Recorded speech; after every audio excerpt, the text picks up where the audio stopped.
Okay, baiklah, selamat sejahtera. Cikgu ucapkan kepada semua pelajar 6.2.1 dengan 6.2.2. Cikgu berharap semua anak-anak murid cikgu dalam keadaan sihat walafiat sentiasa, duduk diam di rumah, kita tidak perlu jalan keluar.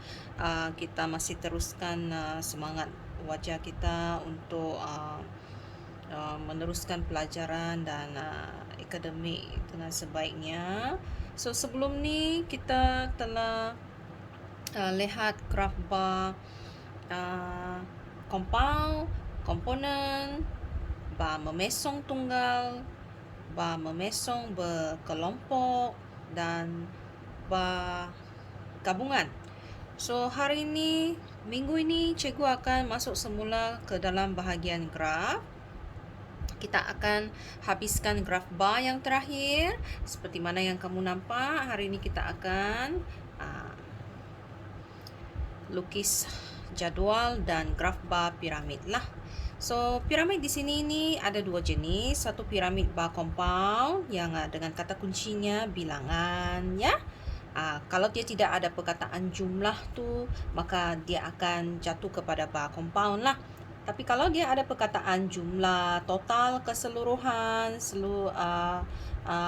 yang telah pernah kita buat dalam bar komponen, maka ini kata-kata kunci lah yang akan membezakannya. Cuma macam mana kita nak membezakan sama itu adalah graf bar compound ataupun piramid bar compound. So untuk pengetahuan kamu, piramid ni dia dalam keadaan begini.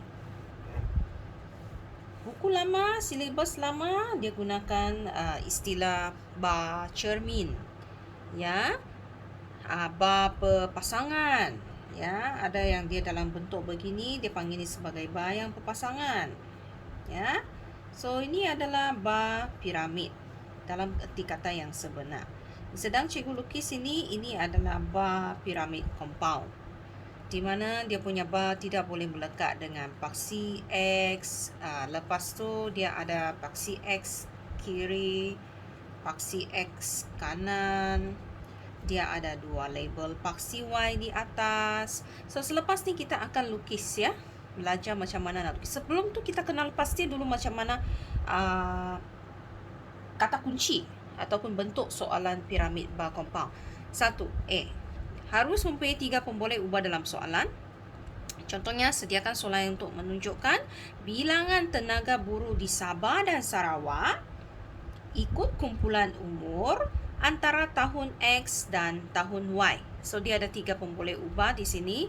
1, menunjukkan bilangan tenaga buruh. 2, ikut kumpulan umur. Dan yang ketiga, 3 ialah tahun X dan tahun Y. Okey, kalau pelajar tidak boleh mengenal pasti, cikgu saya tidak faham lah apa itu 3 pemboleh ubah tu. Macam mana kita nak tahu tu pemboleh ubah? Pemboleh ubah ni selalunya ada berkaitan dengan subject matter, perkara yang kita boleh nampak dengan jelas. Contohnya tempat, mengikut jenis kes dan tahun. So itu kita panggil sebagai pemboleh ubah lah. Selalunya soalan dia memang akan ada 3 pemboleh ubah. Dan satu lagi perkara yang sangat penting berkaitan tentang piramid bar ialah dia akan mempunyai pengimbang lah sebaik-baiknya. 90% of the question dia akan mempunyai pengimbang jatuh pada dia punya kehendak soalan. Contohnya dia kata menunjukkan bilangan tenaga buruh di Sabah dan Sarawak tahun X dan tahun Y. So, pengimbang kiri dan kanan ni contohnya lah kan.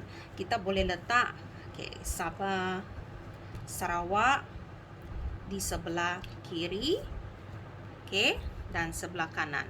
Dan mungkin juga kita boleh letak tahun X, tahun Y sebelah label paksi Y kiri dan label paksi Y kanan. So, mana satu yang relevan nanti kita akan bincangkan, ya, dalam slot yang seterusnya. So, sekarang yang penting kena pasti 3 pemboleh ubah dan pengimbang. Okey. So, Cikgu Chong bagi satu soalan lagi. Contohnya lah, kebanyakan soalan dia akan sebut sediakan jadual, sediakan graf yang sesuai untuk menunjukkan bilangan kedatangan pelawat tempatan dan luar ke destinasi pelancongan terpilih di Malaysia pada tahun sekian-sekian. Begitu. Cikgu ulang. Sediakan graf yang sesuai untuk menunjukkan bilangan kehadiran pelancong ataupun pelawat tempatan dan luaran ke destinasi pelancongan terpilih di Malaysia pada tahun sekian-sekian begitu. So, kalau kita lihat di sana tu, paling senang ialah kita kenal pasti pengimbang dia lah. Ya, pengimbang dia ialah pelawat tempatan dan pelawat luar. Begitulah. Okey, satu lagi soalan. Mungkin dia kata sediakan graf yang sesuai untuk menunjukkan penggunaan air domestik dan air untuk sektor bukan domestik di Malaysia dari tahun sekian-sekian hingga begitu tu. Okey, so dia biasanya akan ada pengimbang yang kita boleh letak di kiri atau kanan. Contohnya tadi sektor domestik dengan bukan domestik lah, begitulah. So itu sahaja untuk kenal pasti dahulu kata kunci bagi menentukan sama ada dia piramid bar compound ataupun bar komponen. Sekian.